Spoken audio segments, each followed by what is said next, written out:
શાળાઓમાં સ્વેટર બાબતે શિક્ષણ મંત્રી પ્રફુલ્લ પાનસેરિયાએ પોતાની પ્રતિક્રિયા આપી।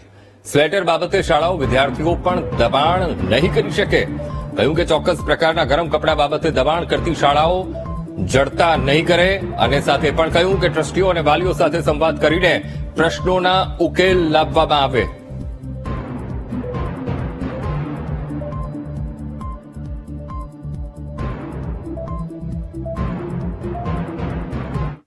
સ્વેટર શિયાળાની અંદર શાળાના ફરજિયાત સ્વેટર પટલા હોય આ એક ઇસ્યુ ન બનવો જોઈએ।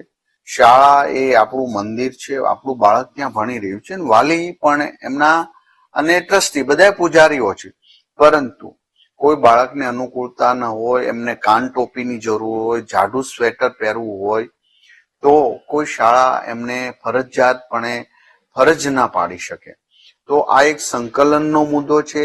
ઘણા બાળકની તાસીર ખૂબ ઠંડી સહન કરી શકવાની ન હોય તો એવા બાળકોને આઈડેન્ટિટી કરીને વાલી કે એ પ્રમાણે સાથે મળીને આવા નિર્ણય લેવા જોઈએ, આના ઇસ્યુ ન બનાવવા જોઈએ। આ એક સામાન્ય વાતને પણ ટોચ પર લઈ જઈને જેથી કરીને શાળાનું વાતાવરણ ખરાબ થાય, વાલી અને ટ્રસ્ટીઓ સામે સામે આવી જાય। આ એક યુદ્ધ મેદાન નથી, આ એક પવિત્ર સંસ્કાર આપવાના ધામો છે। ત્યારે સૌએ સાથે મળીને આ નિર્ણય લેવો જોઈએ।